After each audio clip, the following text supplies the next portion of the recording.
Filipenses capítulo 1, versículos 1 e 2. Nós vamos ler a introdução desta carta, o prefácio e a saudação. Paulo e Timóteo, servos de Cristo Jesus, a todos os santos em Cristo Jesus, inclusive bispos e diáconos que vivem em Filipos. Graça e paz a vós outros da parte de Deus nosso Pai e do Senhor Jesus Cristo. Amém. Nós vamos meditar hoje sobre a saudação do apóstolo Paulo à igreja de Filipos.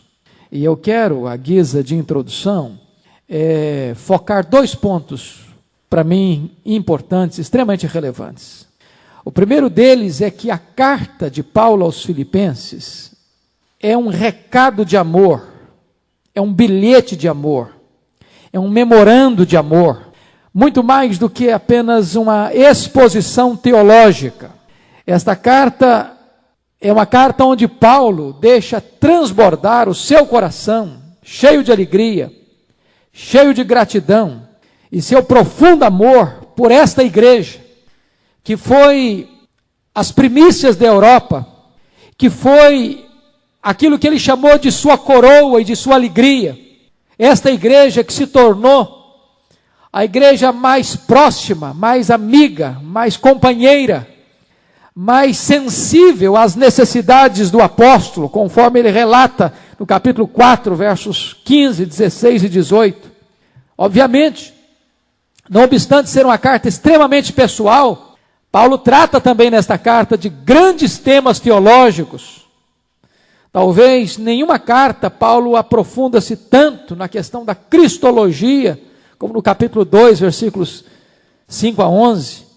E Paulo trata de coisas tão tremendas aqui, como por exemplo, a questão da experiência cristã, nos capítulos 3 e 4. Mas sobretudo esta carta é uma carta de um amigo para outros amigos. Segundo ponto é que esta carta tem particularidades que precisam ser destacadas, precisam ser mencionadas. E o primeiro ponto que me chama a atenção é que esta carta reflete o sucesso do propósito divino. Notem vocês que o plano de Paulo não era a Europa, não era Filipos, mas o próprio Deus direciona Paulo para a Europa, para Filipos, e este plano era um plano vitorioso, mostrando que a igreja de Filipos nasceu primeiro no coração de Deus, depois no coração missionário ou na estratégia missionária de Paulo.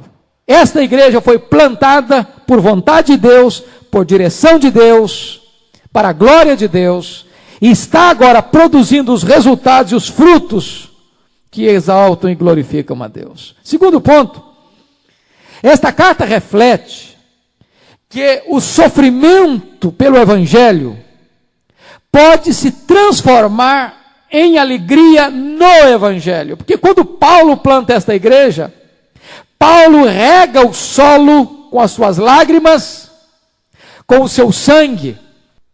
Esta igreja foi plantada debaixo de dor, debaixo da chibata, debaixo do açoite. Mas esta igreja que foi plantada com tanta dor, com tanto sofrimento, vai se transformar na maior consolação do apóstolo Paulo. Vai se transformar na fonte da maior alegria do apóstolo Paulo. Aquilo que lhe causou mais dor, vai trazer-lhe mais alegria. Isto é algo glorioso no Evangelho, ao ponto de Paulo chamar aqueles irmãos de sua coroa, de sua alegria, o motivo da sua maior consolação. Terceiro ponto, esta igreja, ou esta carta, vai refletir o fato de que nenhuma circunstância pode frustrar os benditos propósitos de Deus. Se você notar, Paulo escreve esta carta algemado, preso, aguardando uma sentença de morte. Talvez não aquilo que ele esperou ao longo da vida, porque o sonho de Paulo era ir a Roma. você nota isso pelo menos 2 vezes, quando ele escreve esta carta à igreja de Roma, possivelmente Éfeso. Ele diz para aquela igreja que o sonho dele era ir a Roma, e de Roma ser enviado à Espanha. Depois, você vai notar, no livro de Atos, que não apenas era sonho de Paulo ir para Roma, mas era plano de Deus que ele fosse para Roma, porque quando ele foi preso em Jerusalém, Deus diz para ele: coragem, Paulo, porque assim como você deu testemunho aqui em Jerusalém, eu quero que você dê testemunho também em Roma. Mas quando ele vai para Roma, ele não vai tecnicamente como um missionário. Ele vai precisamente como um prisioneiro. Ele vai escoltado. E ele chega em Roma algemado. E ele é visto não apenas como alguém que é enviado, mas alguém que está algemado, aguardando uma sentença, e uma sentença de morte. Mas não obstante essa circunstância, o evangelho cresce, a igreja é estimulada, a guarda pretoriana conhece o evangelho. A partir daquela prisão ele escreve esta carta e outras cartas, como Éfeso, como Colossenses e como a carta de Filemon. Então o plano de Deus nunca pode ser frustrado, e a carta aos Filipenses é clara em nos mostrar isso. Outra coisa, quarta verdade peculiar desta carta que eu quero focar nessa introdução, é que esta carta reflete a verdadeira e gloriosa alegria do cristão, apesar das circunstâncias. Eu disse para vocês, quarta-feira passada, que esta carta é a carta da alegria. Nenhuma carta de Paulo transborda tanta alegria quanto esta. E não é alegria porque as coisas estão boas, não. É alegria ultra circunstancial. Se você olhar no capítulo 1, ele fala que esta alegria é a despeito das circunstâncias adversas. Se você olhar no capítulo 2, ele diz que esta alegria é a despeito de pessoas que tantas vezes roubam a alegria, conspiram contra a alegria. Se você olhar no capítulo 3, ele diz que esta alegria é a despeito da preocupação com coisas terrenas. E no capítulo 4 ele diz que esta alegria é apesar da ansiedade, que nos asfixia, que tenta tirar o nosso oxigênio. Então a alegria do cristão é uma alegria que não depende da circunstância nem da situação. Muito bem, vamos olhar agora esse texto lido. E a primeira coisa que você vai perceber é sobre o remetente da carta. Quem é o remetente da carta? Paulo e Timóteo, servos de Cristo Jesus. Note você que este era um método de escrever cartas na antiguidade. Primeiro a pessoa se apresentava para depois escrever. Hoje a gente escreve para depois se apresentar, né? A gente assina o nome no final da carta. Naquela época era o contrário. Primeiro você se identificava e depois você enviava aquela correspondência. E esta carta que Paulo escreveu à igreja de Filipos foi uma das 4 cartas da prisão. Você sabe que Paulo teve 2 prisões em Roma. A primeira prisão, Paulo estava preso, mas com certa liberdade. Paulo estava preso, mas numa casa alugada, onde ele podia receber pessoas, podia fazer conferências, podia dar entrevistas, podia escrever livremente, receber pessoas livremente. Nessa primeira prisão, ele ficou em torno de 2 anos. E nesses 2 anos, ele escreveu 4 cartas. Filipenses é uma delas. E tudo nos faz crer que Filipenses foi a última carta da prisão. Obviamente, ele saiu dessa primeira prisão. Ele visitou, inclusive, essa região de Filipos. E logo depois, você vai notar a segunda prisão de Paulo. E na segunda prisão de Paulo, ele escreve a sua última carta, que foi a segunda carta de Paulo a Timóteo. Desta prisão, ele não saiu. Esta prisão não tinha liberdade condicional. E nessa prisão ele estava num calabouço romano, e dali ele saiu para ser degolado, saiu para o martírio. Por que que nós entendemos que esta carta foi a última carta que ele escreveu da prisão? Da primeira prisão. Primeiro, porque no capítulo 2, versículo 23, ele expressa expectativa de rever a sua situação. Na segunda prisão não tinha possibilidade nenhuma de rever nada. Ele já diz para Timóteo: olha, eu sei que o tempo da minha partida é chegado. Eu já estou sendo oferecido por libação. Mas nessa não, nessa ele está ainda com expectativa de que a sua causa possa ser revisada.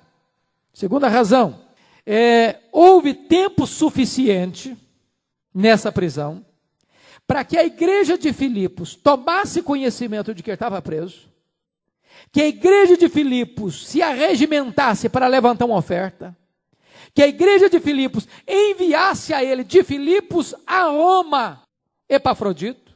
Houve tempo para que Epafrodito ficasse doente, e esse fato fosse informado à igreja, e Paulo devolvesse Epafrodito para a igreja. Então, isso delongou pelo menos uns 2 anos. Então, esta carta não foi escrita no começo da prisão, mas no final da primeira prisão. Mas há um argumento mais forte ainda, porque esta carta foi a última carta escrita da prisão. Sabe por quê? É porque, se você perceber,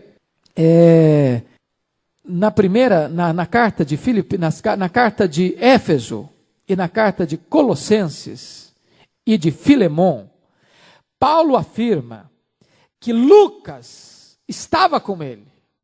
Mas agora, nesta carta, quando ele escreve Filipenses, Lucas não está mais com ele. Isso significa que a carta aos Filipenses foi escrita depois que Paulo escreveu Éfeso, Colossenses e Filemon. Então, esta carta foi a última carta da prisão de Paulo. Por que ele menciona Timóteo aqui? Será que Timóteo foi coautor da carta? Será que Timóteo foi um amanuense da carta?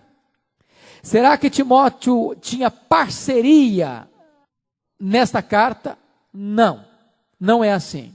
Se você olhar ao longo da carta, você não vai ver Timóteo como coautor da carta, nem como amanuense da carta, nem como parceiro na autoridade apostólica para escrever essa carta. O que aconteceu é que Paulo, por causa da sua fidalguia, do seu amor, da sua generosidade, estando Timóteo com ele, nesse período da prisão, e ele entendendo ou intentando enviar para aquela igreja de Timóteo em breve, conforme vamos ver no capítulo 2, ele manda também esta saudação em nome de Timóteo.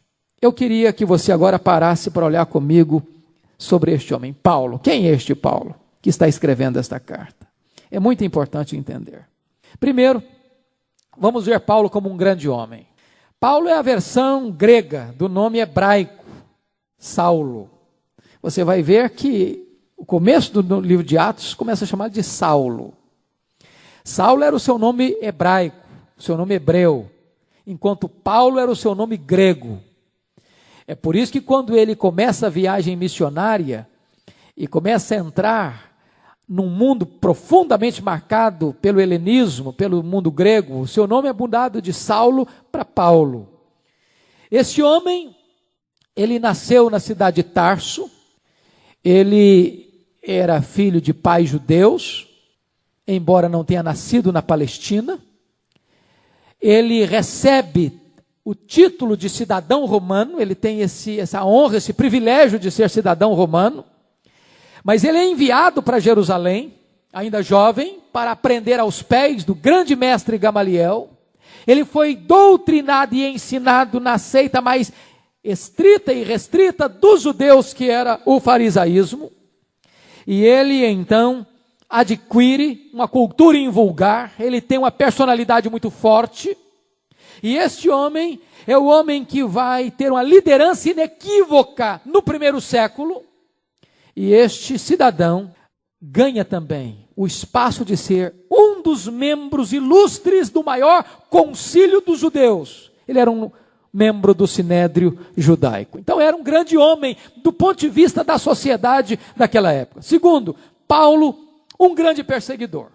O que aconteceu? Sendo ele um judeu zeloso, fariseu, culto, estudioso da lei, ele começou a perceber que a religião do caminho, liderada por este Galileu, estava colocando em risco a religião de seus pais. Assim ele entendeu.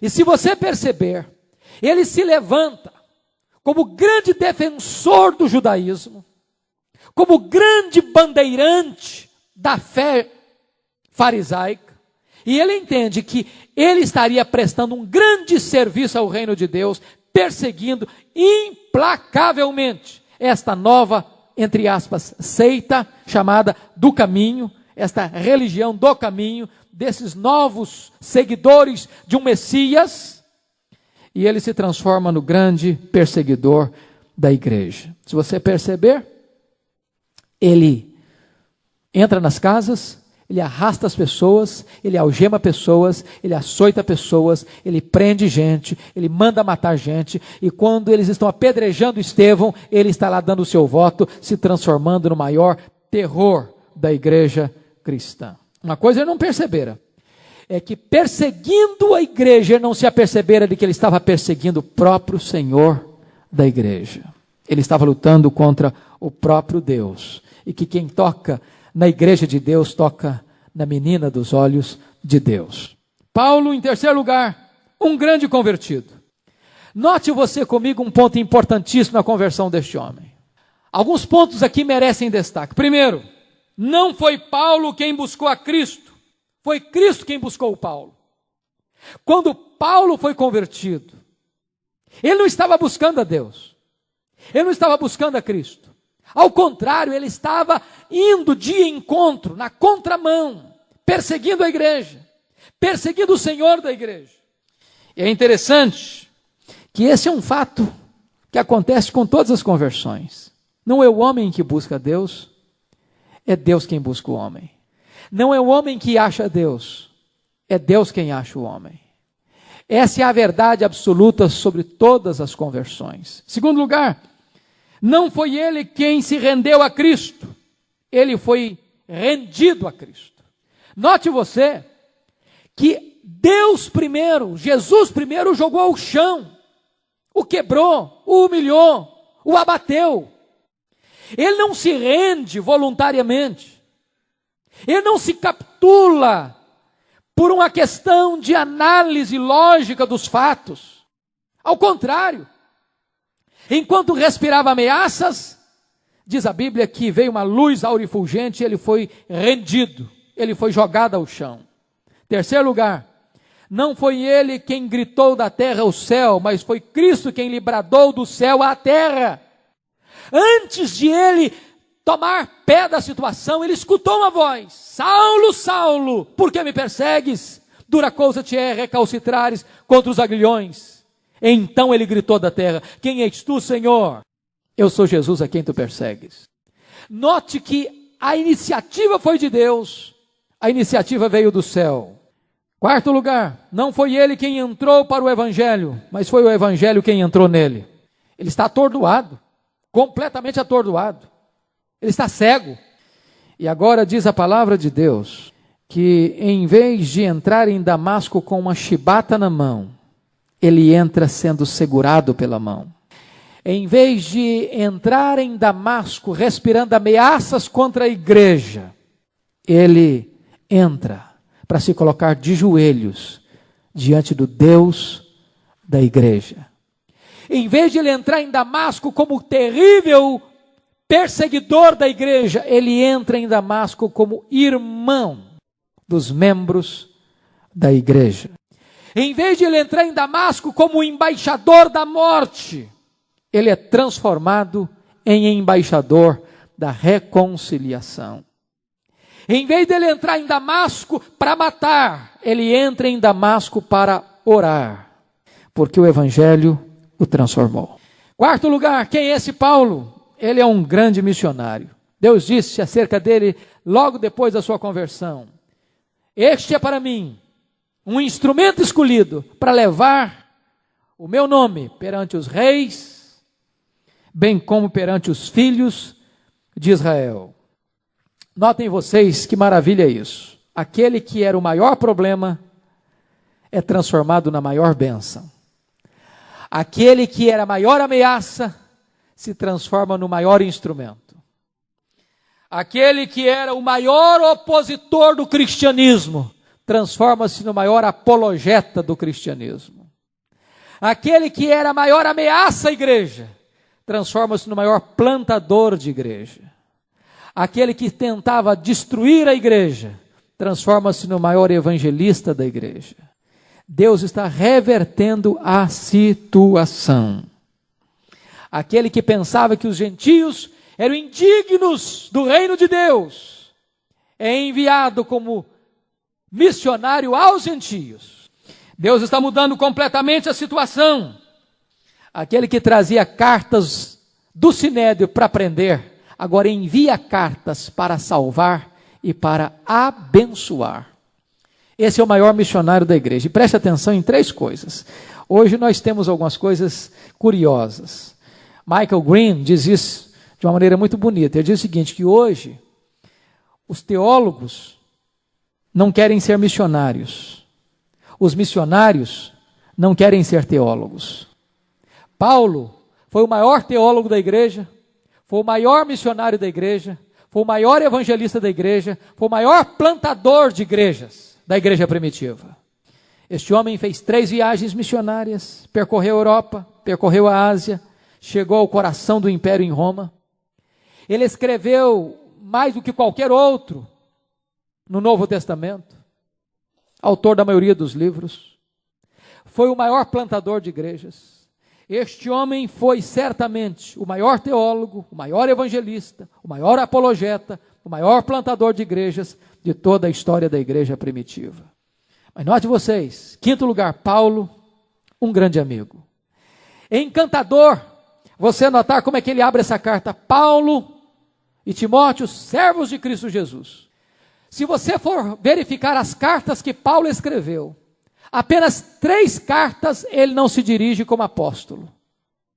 Exatamente às 2 igrejas da Macedônia e o memorândum particular e pessoal ao seu amigo e ao seu filho na fé, Filemon. A grande questão é, por que é que Paulo, ao escrever a carta aos Filipenses, não se dirige àquela igreja como apóstolo, e sim como servo? Por quê? Se esse era o seu hábito, se esse era o seu costume, se essa era a sua metodologia. Sabem por que ele não escreve como apóstolo e sim como servo? Porque ele não precisa defender o seu apostolado para esta igreja. Ele escreve como um amigo para outros amigos. Esta igreja nunca questionou a apostolicidade de Paulo. Esta igreja nunca duvidou das credenciais de Paulo como apóstolo. Ao contrário, esta igreja sempre foi um suporte para ele, para que ele pudesse cumprir o seu ministério e o seu apostolado. Desta maneira, ele não precisa escrever para esta igreja, dizendo, eu sou apóstolo. Não, essa igreja sabe que ele é apóstolo. Ela reconhece o seu apostolado. Ela apoia o seu apostolado. Ela é um suporte para o seu ministério de apóstolo.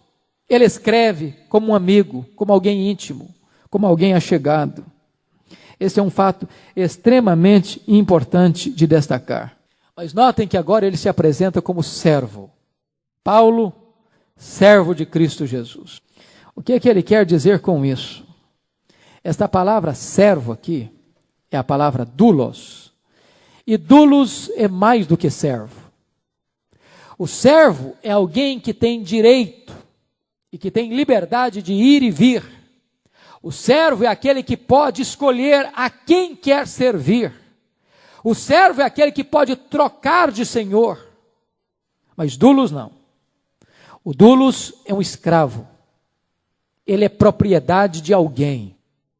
Ele perdeu a sua liberdade de escolha, de fazer o que quer, o que deseja, o que intenta. E eu chamo a sua atenção para 3 pontos aqui. Primeiro, o escravo deixa claro que ele é possessão absoluta de outro alguém.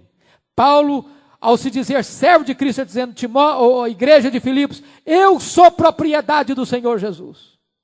Ele é o dono da minha vida. Eu pertenço a Ele. A minha vida é dele. A minha vontade se rendeu a Ele. O meu projeto de vida é fazer a vontade dele. Segundo lugar, ele deixa claro que deve a Cristo uma obediência absoluta. Não tem sentido você se dizer servo de Cristo e se assentar no trono da sua própria vida, para fazer as suas próprias escolhas, para tomar as suas próprias decisões, sem obedecer absolutamente ao Senhor Jesus Cristo. Doulos de Cristo é alguém que diz, Ele manda em mim. A minha vontade é fazer a sua vontade. Terceiro lugar, ele deixa claro que ser servo de Cristo é a maior de todas as honras. Notem isso, irmãos. Talvez quem melhor entendeu isso foi Agostinho, no século V. Agostinho dizia o seguinte, que quanto mais escravo de Cristo você é, mais livre você se sente. Quanto mais você obedece a Jesus, mais livre você é. Quanto mais você anda debaixo do seu conselho, mais liberdade você tem. É como um trem. Só é livre para correr se anda em cima dos trilhos. É como um tocador de piano. Ele só arranca acordes belíssimos se ele toca de acordo com a música. Na medida em que você obedece a Jesus, você é livre, você tem vida plena, você é feliz. Muito bem, vamos olhar os destinatários desta carta. Olhe comigo, por favor. Alguns pontos importantes que eu chamo a sua atenção. Paulo e Timóteo, servos de Cristo Jesus, a todos os santos em Cristo Jesus, inclusive bispos e diáconos que vivem em Filipos. Primeiro ponto, os destinatários identificados. Note aí que ele escreve a todos os santos, frise a palavra todos aí. Paulo não está escrevendo a uma elite, a uma aristocracia, a um grupo, a apenas determinadas pessoas estratégicas, líderes da igreja. Ele está escrevendo para toda a igreja, para todos os crentes, sem exceção. Com isso ele está passando a seguinte ideia: na igreja de Deus, todos são importantes, todos têm valor, não há acepção. Na igreja de Deus não pode existir complexo de inferioridade, nem de superioridade. Na igreja de Deus todos têm o mesmo valor, todos têm o mesmo lugar. Na igreja de Deus todos são irmãos, todos são servos, todos são ovelhas, todos pertencem ao mesmo rebanho. Isso é muito importante destacar. A igreja de Deus, dessa forma, ela é suprarracial, ela é supracultural e ela é supradenominacional. Se você perceber, todos os santos, esse é um ponto importante. Quem faz parte da igreja de Deus? Quem pertence à igreja de Deus? Nós não podemos pensar que a igreja de Deus seja apenas a nossa denominação. Nós não podemos pensar que a igreja de Deus seja apenas a nossa congregação. As pessoas que pensam dessa maneira se tornam seita, porque a igreja de Deus é maior do que uma igreja local, é maior do que uma denominação, é maior do que apenas uma corrente doutrinária. A igreja de Deus é formada de todas aquelas pessoas que em qualquer lugar, em qualquer tempo, creram no Senhor Jesus Cristo. Foram lavadas no seu sangue, foram seladas com o Espírito Santo da promessa. Por isso Paulo identifica os seus destinatários como todos os santos. Segundo, os destinatários definidos. Olha aí que ele diz todos os santos. E essa palavra não é uma palavra simples de definir. Não é. Vamos entender o que Paulo quer dizer com isso. Primeiro, se fosse hoje, eu acredito que as pessoas iam mudar essa saudação. Talvez se fosse hoje, alguém dirigiria o seguinte: o Santo Paulo aos servos de Cristo. Porque hoje, os líderes estão se sentindo muito importantes. Eles são os ungidos. Eles são os líderes. Eles são as pessoas importantes. Eles se colocam num nível superior. E Paulo choca este espírito de presunção, dizendo: Paulo, escravo, aos santos. Ele inverte os papéis, revelando que na igreja de Deus, a pirâmide está de ponta cabeça. No reino de Deus, quem quer ser grande, vai ser o menor. Quem quer ser o maior, vai ser servo de todos. Por isso ele se apresenta como servo aos santos, e não como santo aos servos. É interessante que nós hoje nós não usamos essa expressão. Eu de vez em quando, até por chocar um pouquinho, eu chamo uma pessoa: ô santo, como é que vai? E a pessoa: não, eu não sou santo não. Você já percebeu isso? Chama uma pessoa de santo para ver, que ele reage na hora. Ele não aceita esse título de santo. Por quê? Por que ele não aceita? Na verdade, a palavra santo aparece no Novo Testamento mais de 60 vezes. E a palavra cristão, nós achamos que é a palavra mais comum para a gente se tratar uma outra, aparece só 3 vezes. Porque nós herdamos a ideia de que santo tem muito mais a ver com aquelas figuras bonitas dos vitrais das igrejas, do que com aquelas pessoas que estão transitando na praça e no mercado. O que é um santo? Um santo não é uma pessoa sem pecado. Um santo não é uma pessoa que foi canonizada, porque no imaginário coletivo ela viveu uma vida sem transgressão e até mesmo realizou milagres e prodígios. Não, a palavra santo não tem nada a ver com isso. Santo na Bíblia tem primeiro o significado de ser alguém separado para viver uma vida diferente, de dedicação e de consagração a Deus. Então, você que foi separado do mundo para se dedicar exclusivamente ao serviço de Deus, você é santo. Não tem a ver primariamente com ética, conduta ou caráter. Tem a ver com posição. Esse é o primeiro ponto da santidade, ela é posicional. A primeira questão de Hagios, santo, não tem a ver com caráter, tem a ver com status, com posição. Você foi tirado do mundo para Deus, então você é santo. Você já foi chamado do mundo para Deus, então você é santo. De tal maneira que não é possível que uma pessoa seja salva sem ela ser santa. Todo salvo é santo. Todo salvo foi separado para Deus. Todo salvo foi chamado para Deus, para servir a Deus. Foi arrancado do mundo para servir a Deus. É óbvio que Hagios, santo, também tem a ver com santidade, não apenas posicional, mas experimental. Santo também tem a ver com essa questão. Sede santos, porque eu sou santo. Agora ele está falando de mudança de conduta, de caráter, de vida. Mas o que Paulo tem no seu coração quando ele se dirige a essa igreja dizendo aos santos? Essa santidade aqui, irmãos, não é a santidade do isolamento, não é a santidade do gueto, não é a santidade da fuga, do escape, não é a santidade da ruptura geográfica. Notem vocês que a igreja na Idade Média não entendeu isso. Na Idade Média a igreja pensou que santidade era uma santidade geográfica. E até hoje, às vezes, nós pensamos que ser santo é você tirar uma pessoa do mundo e plantá-la dentro da igreja, dentro do templo. Mas não é essa santidade que a Bíblia menciona.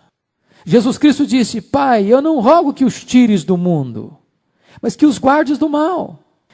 Esse é um problema que às vezes nós enfrentamos. Nós achamos que ser santo é cortar os nossos relacionamentos com as pessoas que não conhecem a Deus. E aí nós não temos um amigo não crente mais. Não conversamos com um amigo não crente mais. Não frequentamos a casa de uma pessoa não crente mais.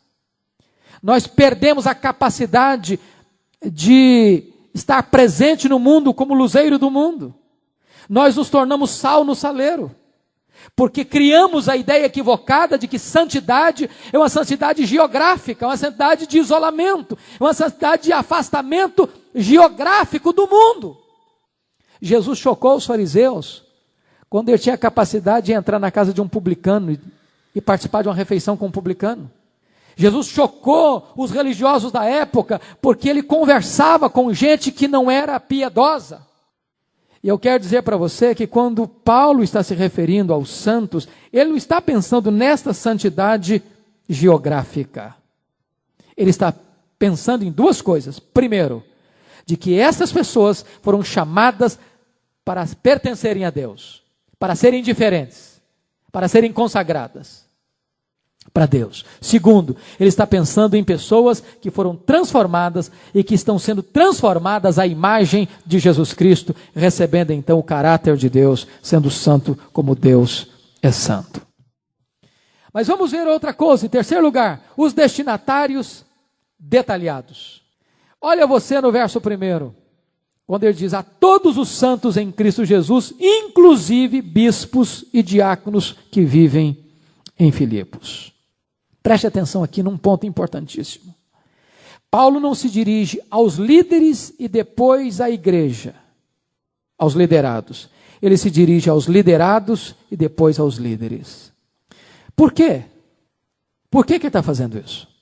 Será que Paulo não está dando valor devido aos líderes? Será que Paulo não está diminuindo a autoridade dos líderes? Não. O ponto é, não é a igreja que vive para a liderança, é a liderança que vive para a igreja. Não é o liderado que vive em função do líder, é o líder que vive em função do liderado. Esse é um ponto fundamental. Eu diria que isso é uma quebra de paradigma. Na verdade, não é a igreja que vive em função dos líderes, são os líderes que devem viver em função da igreja. Por isso ele se dirige à igreja e depois aos líderes. E notem vocês que ele não vê esses líderes, bispos e diáconos, acima da membresia da igreja, acima dos santos, mas inclusive junto, no mesmo patamar, no mesmo pé de igualdade. Esse é um ponto extremamente importante. Na igreja de Deus não existe hierarquia. Não existe hierarquia. Posição de liderança não é posição hierárquica na igreja de Deus. O Novo Testamento desconhece hierarquia. Quando você pega, por exemplo, a palavra aqui, bispos, hoje, na igreja evangélica brasileira, bispo é uma posição hierárquica. O camarada é crente, depois ele elege-se para o diaconato, agora ele é escolhido para servir, depois ele é escolhido para presbítero ou pastor, são termos correlatos, e depois ele galga uma posição acima de bispo, que está acima do pastor, hierarquicamente acima do pastor. E agora as pessoas não estão mais contentes só com o bispo, já estão nomeando o apóstolo.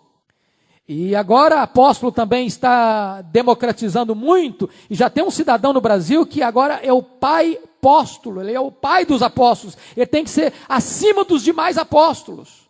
Só que o apóstolo Paulo não está de forma nenhuma contribuindo com esta ideia de posições hierárquicas na igreja. Aliás, a palavra bispo e presbítero são termos correlatos. Correlatos. Se você quer certificar-se disso, olha Atos dos Apóstolos, capítulo 20, versículo 17, onde Paulo os chama de presbíteros, reúne os presbíteros da igreja. Quando ele vai se dirigir a esses presbíteros, no versículo 28 de Atos 20, ele os chama de bispos. E ele usa o verbo pastorear, de tal maneira que pastor, presbítero e bispo representam a mesma função. Não existe hierarquia. O bispo é presbítero, o presbítero é bispo, o presbítero e o bispo são pastores. Pastoreiam o rebanho. E ele agora se dirige então aos presbíteros, se dirige aos bispos ou presbíteros e se dirige aos diáconos, aqueles que servem. E notem vocês que a única carta que Paulo escreve, de todas as que escreveu, onde ele se dirige à liderança da igreja, bispos e diáconos. Por quê? Qual a razão? Por que ele menciona bispos e diáconos se nenhuma das outras cartas ele faz isso? Nós não podemos afirmar categoricamente, mas a impressão que nos dá, calcado na opinião de muitos outros estudiosos, é de que Paulo menciona que os bispos e diáconos, porque foram esses bispos e diáconos aqueles que lideraram o movimento na igreja de Filipos, para socorrerem a Paulo e para enviarem a Paulo Epafrodito, levando os donativos da igreja. Então Paulo quer reconhecer o trabalho desses irmãos, valorizar o esforço desses irmãos e tributar a sua gratidão a esses irmãos. Por isso Paulo os menciona nesta carta. Muito bem. Quarto lugar, os destinatários posicionados. Note você aí, no versículo 1, que os destinatários têm dois endereços bem distintos. Notem aí. Todos os santos em Cristo Jesus, inclusive bispos e diáconos que vivem em Filipos. Note que a preposição em é repetida em Cristo e em Filipos. E o que isso significa? Que a igreja tem dois endereços. A igreja tem dois endereços. A igreja é cidadã do céu, ela está em Cristo, e ela é cidadã da terra, ela está em Filipos. Ela pertence a dois reinos. A um reino espiritual, ela está em Cristo, e a um reino físico, geográfico, político, ela está em Filipos. Isso é fantástico. Isso é fenomenal. Porque, na verdade, nós não estamos prioritariamente em Vitória. Nós podemos estar em Vitória, podemos estar em Salvador, podemos estar em Recife, podemos estar em São Paulo. Isso vai contar pouco. O que vai nos definir é se nós estamos em Cristo. Este é o endereço permanente da igreja. O endereço geográfico, ele é contingente, temporário, passageiro e pode variar. Mas não muda o nosso status espiritual. Nós estamos em Cristo. E se você notar, a teologia da união com Cristo é a principal, talvez, teologia de Paulo no Novo Testamento. Essa expressão aparece mais de 100 vezes em Paulo. Nós estamos em Cristo. Nós estamos fincados em Cristo. Como um peixe está na água, como um pássaro está no ar, como as raízes estão na terra, nós estamos em Cristo. Ele é o nosso endereço. Nós estamos fixados nele, envolvidos por ele, tragados por ele, moramos nele, respiramos nele, vivemos nele, morremos nele, ressuscitamos nele, assentamos-nos nas regiões celestiais com ele, reinaremos com ele. Toda a nossa vida está envolta nele. Ele é o oxigênio que nos leva a respirar. Essa é a ideia que Paulo quer passar. Mas em segundo lugar, a igreja está também em Filipos. Em Filipos. Nós estamos em Vitória.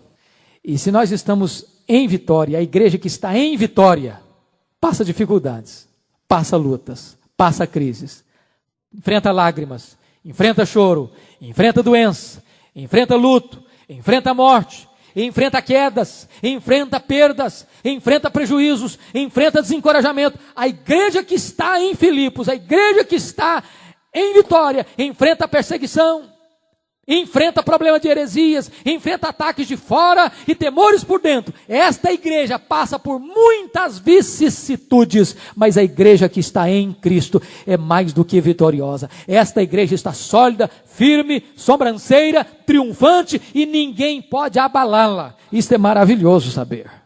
E eu quero terminar, o último ponto, as bênçãos desta carta. E eu serei muito breve aqui.